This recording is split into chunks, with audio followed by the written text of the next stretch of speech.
Hello, my name's Dirk, and I'm going to be reading story for adults and children alike.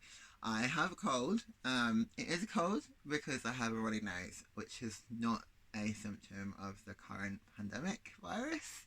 Um, so I might have to blow my nose. I'll try not to, and I might sniff. I was going to read a series of unfortunate events, but when I asked my daughter for the first book, she told me that my mother-in-law has it. So I'm going to read The Witches. I would say The Witches is suitable, kind of PG level, suitable. My daughter found it too upsetting or scary when she was 7 or 8, maybe, but I read it when I was probably 5 and I was fine. So, at your discretion. It's by Roald Dahl, and I'm going to read for roughly half an hour. I'll finish whatever chapter I'm on. I'm not sure how much of the book that'll be. It's not that long though. And then I'll carry on tomorrow. Okay, so the witches. A note about witches. In fairy tales, witches always wear silly black hats and black cloaks, and they ride on broomsticks. But this is not a fairy tale. This is about real witches. The most important thing you should know about real witches is this. Listen very carefully. Never forget what is coming next. Real witches dress in ordinary clothes and look very much like ordinary women. They live in ordinary houses and they work in ordinary jobs. That's why they're so hard to catch. A real witch hates children with a red hot, sizzling hatred that is more sizzling and red hot than any hatred you can imagine. A real witch spends all her time plotting to get rid of the children in her particular territory. Her passion is to do away with them one by one. It's all she thinks about the whole day long. Even if she's working as a cashier in a supermarket, or typing letters for a businessman, or driving around in a fancy car. And she could be doing any of these things. Her mind will always be plotting and scheming and churning and burning and whizzing and fizzing with murderous, bloodthirsty thoughts. Which child, she says to herself all day long, exactly which child shall I choose for my next squelching? A real witch gets the same pleasure from squelching a child as you get from eating a plateful of strawberries and thick cream. She reckons on doing away with one child a week. Anything less than that and she becomes grumpy. One child a week is 52 a year. Squish them and squiggle them and make them disappear. That is the motto of all witches. Very carefully a victim is chosen. Then the witch stalks the wretched child like a hunter stalking a little bird in a forest. She treads softly. She moves quietly. She gets closer and closer. Then at last, when everything is ready, and she swoops. Sparks fly, flames leap, oil boils, rats howl, skin shrivels, and the child disappears. A witch, you must understand, does not knock children on the head or stick knives into them or shoot at them with a pistol. People who do those things are caught by the police. Sometimes. A witch never gets caught. Don't forget that she has magic in her fingertips and devilry dancing in her blood. She can make stones jump about like frogs, and she can make tongues of flame go flickering across the surface of the water. These magic powers are very frightening. Luckily, there are not a great number of real witches in the world today, but there is still quite enough to make you nervous. In England, there are probably about 100 of them altogether. Some countries have more. Others have not quite so many. No country in the world is completely free from witches. A witch is always a woman. I do not wish to speak badly about women. Most women are lovely. But the fact remains that all witches are women. There's no such thing as a male witch. On the other hand, a ghoul is always a male. So indeed is a barghest. Both are dangerous, but neither of them is half as dangerous as a real witch. As far as children are concerned, a real witch is easily the most dangerous of all living creatures on Earth. What makes her doubly dangerous is that she doesn't look dangerous. Even when you know all the secrets, you will hear about those in a minute, you can still never be quite sure whether it's a witch you're gazing at or just a kind lady. If a tiger were able to make himself look like a large dog with a waggy tail, you'd probably go up and pat him on the head, and that would be the end of you. It's the same with witches. They all look like nice ladies. Kindly examine the picture below.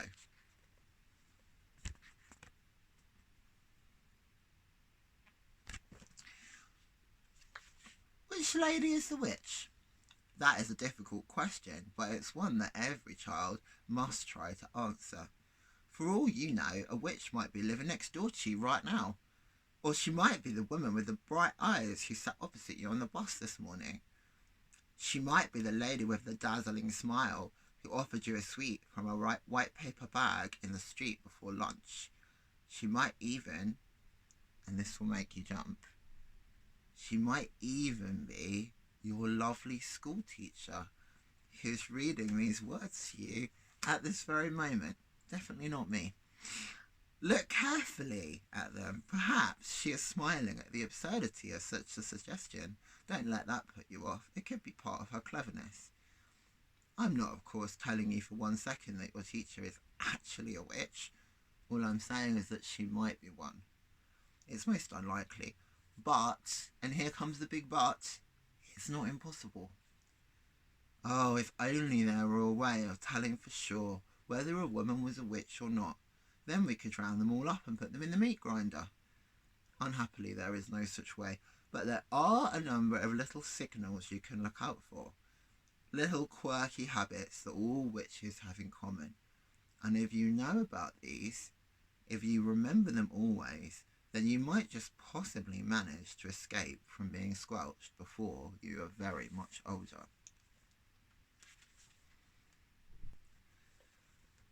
My grandmother. I myself had 2 separate encounters with witches before I was 8 years old. From the first I escaped unharmed, but on the second occasion I was not so lucky. Things happened to me that will probably make you scream when you read about them. That can't be helped. The truth must be told. The fact that I'm still here and able to speak to you, however peculiar I may look, is due entirely to my wonderful grandmother. My grandmother was Norwegian. The Norwegians know all about witches, for Norway, with its black forests and icy mountains, is where the first witches come from. My father and my mother were also Norwegian, but because my father had a business in England, I'd been born there and had lived there and started going to an English school. Twice a year, at Christmas and in the summer, we went back to Norway to visit my grandmother. This old lady, as far as I could gather, was just about the only surviving relative we had on either side of our family. She was my mother's mother, and I absolutely adored her. When she and I were together, we spoke in either Norwegian or in English. It didn't matter which. We were equally fluent in both languages. And I have to admit that I felt closer to her than to my mother.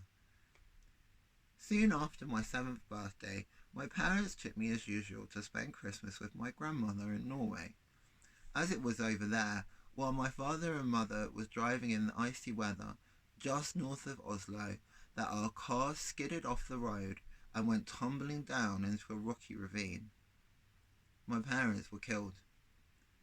I was firmly strapped into the back seat and received only a cut on the forehead. I won't go into the horrors of that horrible afternoon. I still get the shivers when I think about it. I finished up, of course, back in my grandmother's house, with her arms around me tight, and both of us crying the whole night long. What are we going to do now? I asked her through the tears. You will stay here with me, she said, and I will look after you. Aren't I going back to England? No, she said, I could never do that. Heaven shall take my soul, but Norway shall keep my bones. The very next day, in order that we might both try to forget our great sadness, my grandmother started telling me stories. She was a wonderful storyteller, and I was enthralled by everything she told me, but I didn't become really excited until she got onto the subject of witches. She was apparently a great expert on these creatures, and she made it very clear to me that her witch stories, unlike most of the others, were not imaginary tales. They were all true. Everything she was telling me about witches had actually happened, and I had better believe it. What was worse, what was far, far worse, was that witches were still with us. They were all around us, and I had better believe that too. Are you really being truthful, Grandmama? Really and truly truthful? My darling, she said, you won't last long in this world if you don't know how to spot a witch when you see one. But you told me that witches are like ordinary women, Grandmama, so how can I spot them? You must listen to me, my grandmother said. You must remember everything I tell you. After that, all you can do is cross your heart and pray to heaven and hope for the best. We were in the big living room of her house in Oslo, and I was ready for bed. The curtains were never drawn in that house, and through the windows I could see huge snowflakes falling slowly onto an outside world that was as black as tar. My grandmother was tremendously old and wrinkled, with a massive wide body which was smothered in grey lace.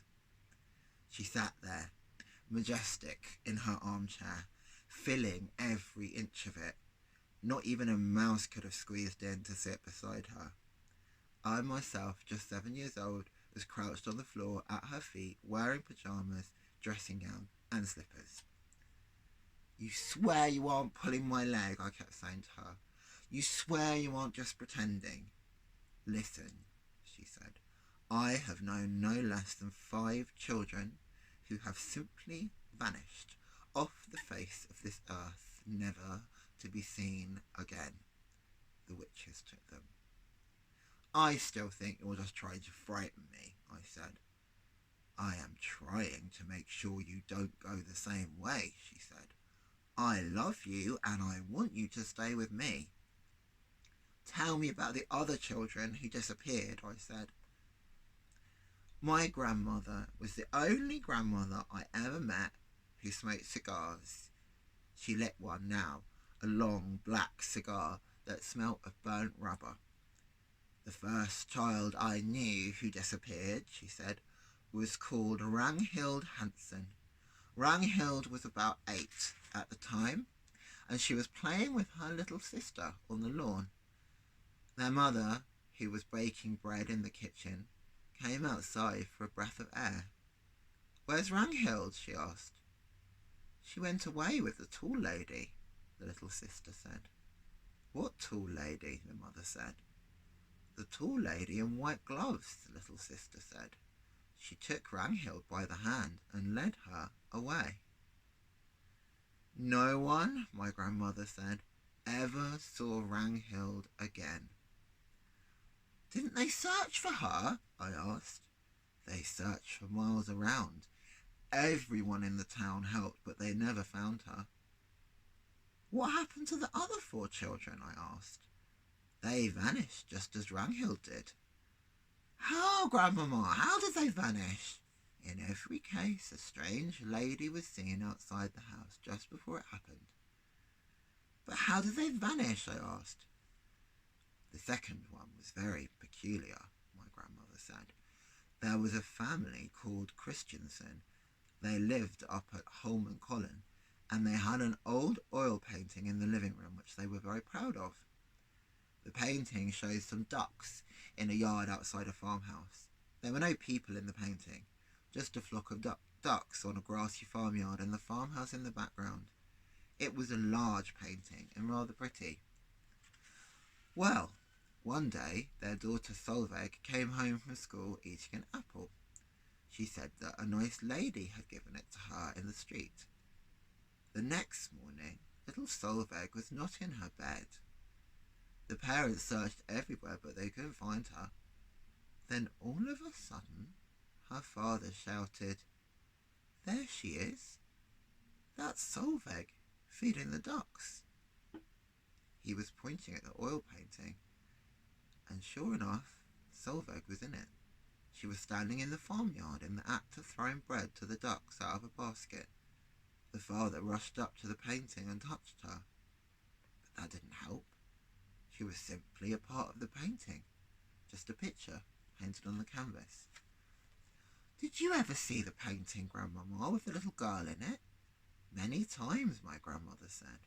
And the peculiar thing was, the little Solveig kept changing her position in the picture.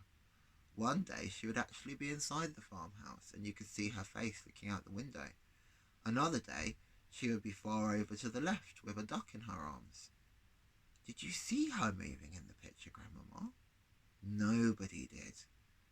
Wherever she was, whether outside feeding the ducks or inside looking out of the windows, she was always motionless, just a figure painted in oils. It was all very odd, my grandmother said. Very odd indeed. And what was most odd of all was that as the years went by, she kept growing older in the picture. In 10 years, the small girl had become a young woman.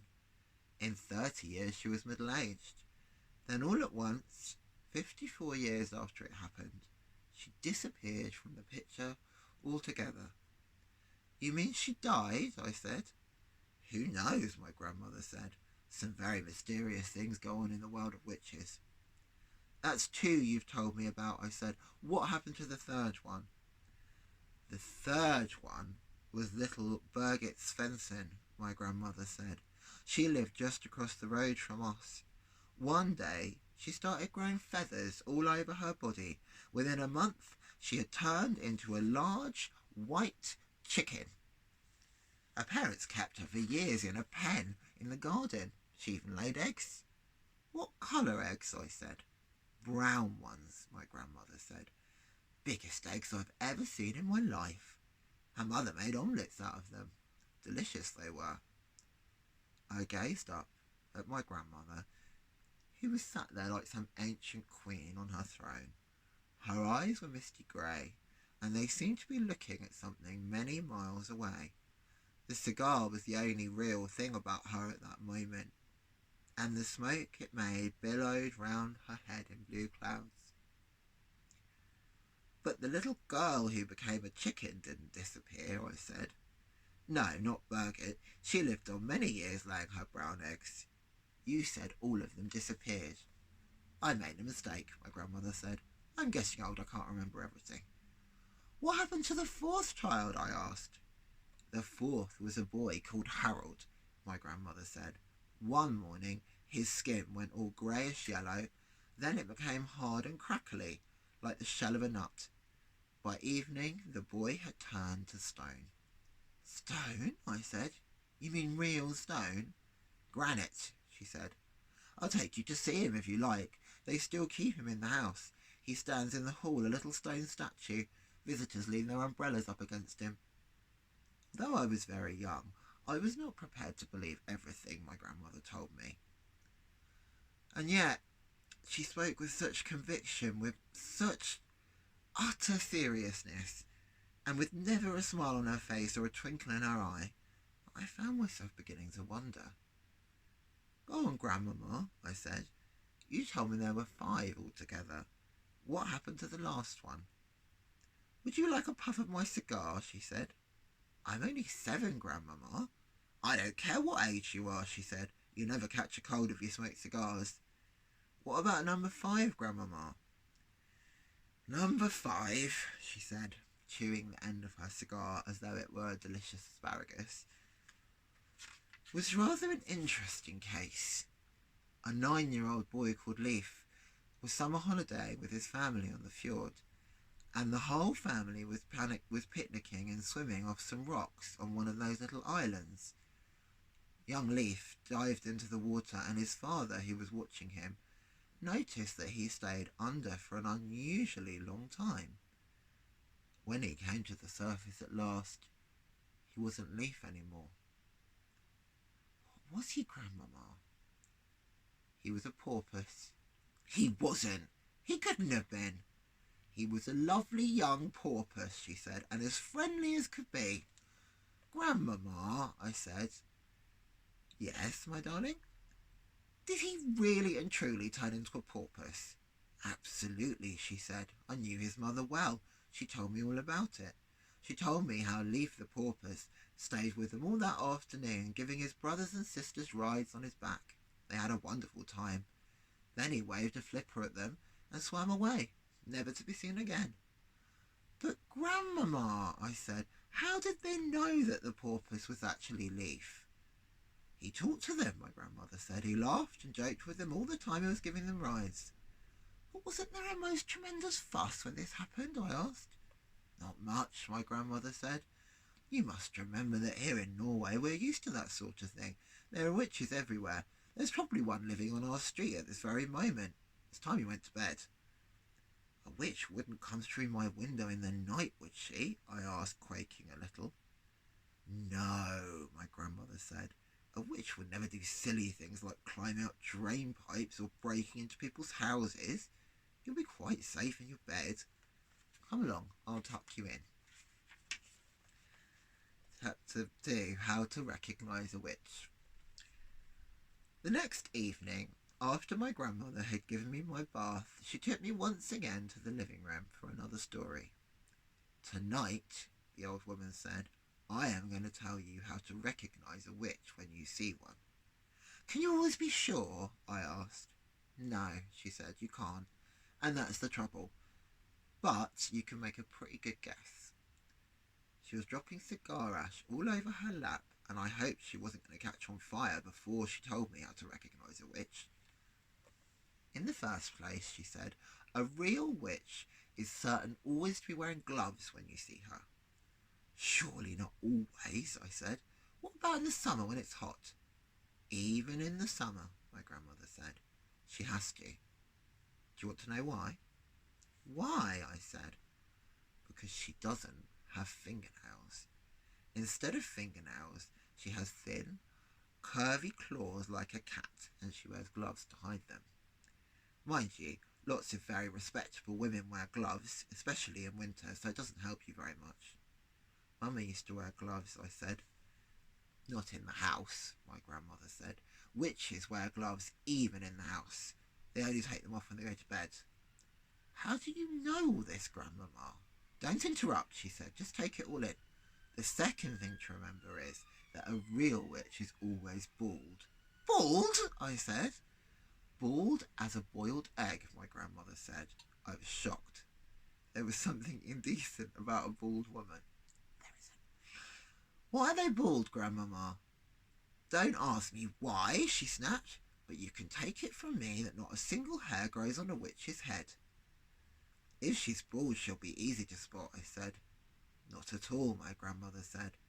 A real witch always wears a wig to hide her baldness. She wears a first-class wig, and it's almost impossible to tell a really first-class wig from ordinary hair unless you give it a pull to see if it comes off.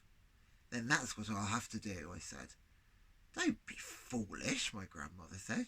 You can't go round pulling at the hair of every lady you meet, even if she is wearing gloves. Just you try and see what happens. So that doesn't help much either, I said. None of these things are any good on its own, my grandmother said. It's only when you put them all together they begin to make a little sense. Mind you, my grandmother went on, these wigs do cause a rather serious problem for witches. What problem, Grandmama? They make the scalp itch most terribly, she said. You see, when an actress wears a wig, or if you or I were to wear a wig, we would be putting it on over our own hair. But a witch has to put it straight onto her naked scalp. And the underneath of a wig is always very rough and scratchy. It sets up a fearful itch on the bald skin. It causes nasty sores on the head. Wig rash, the witches call it, and it doesn't half itch. What other things must I look for to recognise a witch? I asked. Look for the nose holes, my grandmother said. Witches have slightly larger nose holes than ordinary people. The rim of each nose hole is pink and curvy, like the rim of a certain kind of seashell. Why do they have such big nose holes? I asked. For smelling with, my grandmother said. A real witch has the most amazing powers of smell. She can actually smell out a child who's standing on the other side of a street in a pitch-black night. She couldn't smell me, I said. I've just had a bath. Oh, yes, she could, my grandmother said. The cleaner you happen to me, the more smelly you are to a witch. That can't be true, I said. An absolutely clean child gives off the most ghastly stench to a witch, my grandmother said. The dirtier you are, the less of it you smell. But that doesn't make sense, Grandmama. Oh, yes, it does, my grandmother said. It isn't the dirt the witch is smelling, it is you. The smell that drives a witch mad actually comes right out of your own skin. It comes oozing out of your skin in waves, and these waves, stink waves the witches call them, go floating through the air and hit the witch right smack in her nostrils. They send her reeling. Now wait a minute, Grandmama. Don't interrupt, she said. The point is this. When you haven't washed for a week and your skin is all covered with dirt, then quite obviously the stink waves cannot come oozing out nearly so strongly. I shall never have a bath again, I said. Just don't have one too often, my grandmother said. Once a month is quite enough for a sensible child. It was at moments like these that I loved my grandmother more than ever. Grandmama, I said, if it's a dark night, how can a witch smell the difference between a child and a grown-up? Because grown-ups don't give out stink waves, she said. Only children do that. I don't really give out stink waves, do I? I said. I'm not giving them out at this very moment, am I? Not to me you aren't, my grandmother said. To me you're smelling like raspberries and cream. But to a witch you would be smelling absolutely disgusting. What would I be smelling of? I asked. Dog stroppings, my grandmother said. I reeled. I was stunned. Dog stroppings? I cried. I am not smelling of dog stroppings. I don't believe it. I won't believe it. What's more, my grandmother said, speaking with a touch of relish, to a witch you would be smelling of fresh dog stroppings. That is simply not true, I cried. I know I'm not smelling of dog stroppings, stale or fresh. There's no point in arguing about it, my grandmother said. It's a fact of life. I was outraged. I simply couldn't bring myself to believe what my grandmother was telling me. So, if you see a woman holding her nose as she passes you in the street, she went on, that woman could easily be a witch. I decided to change the subject. Tell me what else to look for in a witch, I said. The eyes, my grandmother said. Look carefully at the eyes, because the eyes of a real witch are different from yours and mine. Look in the middle of each eye, where there's normally a little black dot. If she's a witch, the black dot will keep changing colour, and you will see fire, and you will see eyes dancing right in the very centre of the coloured dot. It will send shivers running all over your skin. My grandmother leaned back in her chair and sucked away contentedly at her foul black cigar. I squatted on the floor, staring up at her, fascinated. She wasn't smiling. She looked deadly serious. Are there other things? I asked her. Of course there are other things, my grandmother said. You don't seem to understand that witches are not actually women at all. They look like women, they talk like women, and they're able to act like women, but in actual fact, they're totally different animals. They're demons in human shape. That is why they have claws and bald heads and queer noses and peculiar eyes, all of which they have to conceal as best they can from the rest of the world. What else is different about them, Grandmama? The feet, she said. Witches never have toes. No toes? I cried. Then what do they have? They just have feet, my grandmother said. The feet have square ends with no toes on them at all. Does that make it difficult to walk? I asked. Not at all, my grandmother said. But it does give them a problem with their shoes. All ladies like to wear small, rather pointed shoes, but a witch whose feet are very wide and square at the ends has the most awful job squeezing her feet into those neat little pointed shoes. Why doesn't she wear wide, comfy shoes with square ends? I asked. She dare not, my grandmother said. Just as she hides her baldness with a wig, she must also hide her ugly witch's feet by squeezing them into pretty shoes. Isn't that terribly uncomfortable? I said. Extremely uncomfortable, my grandmother said, but she has to put up with it. If she's wearing ordinary shoes, it won't help me to recognise her, will it, Grandmama? I'm afraid it won't, my grandmother said. You might possibly see her limping very slightly, but only if you were watching closely. Are those the only differences, Grandmama? There's one more, my grandmother said. Just one more. What is it, Grandmama? Their spit is blue. Blue? I cried. Not blue. Their spit can't be blue. Blue as a bilberry, she said. You don't mean it, Grandmama. Nobody can have blue spit. Witches can, she said. Is it like ink? I asked. Exactly, she said. They even use it to write with. They have those old-fashioned pens that have nibs, and they simply lick the nib. Can you notice the blue spit, Grandmama? If a witch was talking to me, would I be able to notice it? Only if you looked carefully, my grandmother said. If you looked very carefully, you probably see a slight bluish tinge on her teeth, but it doesn't show much. It would if she spat, I said. Witches never spit, my grandmother said. They daren't. I couldn't believe my grandmother would be lying to me.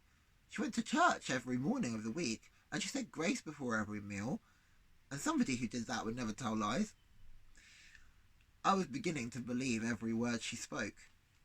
So there you are, my grandmother said. That's about all I can tell you. None of it is very helpful. You can still be never absolutely sure whether a woman is a witch or not just by looking at her. But if she's wearing the gloves, if she has the large nose holes, the queer eyes, and the hair that looks like it might be a wig, and she has a bluish tinge on her teeth, if she has all of those things, then you must run like mad. Grandmama, I said, when you were a little girl, did you ever meet a witch? Once, my grandmother said. Only once. What happened? I'm not going to tell you, she said. It would frighten you out of your skin and give you bad dreams. Please tell me, I begged. No, she said. Certain things are too horrible to talk about. Does it have something to do with your missing thumb? I asked. Suddenly, her old wrinkled lips shut tight as a pair of tongs, and the hand that held the cigar, which had no thumb on it, began to quiver very slightly. I waited. She didn't look at me. She didn't speak. All of a sudden she had shut herself off completely. The conversation was finished. Good night, Grandmama, I said, rising from the floor and kissing her on her cheek. She didn't move. I crept out of the room and went to my bedroom. Okay, that's it for today. If people like it, I will carry on tomorrow. That's it.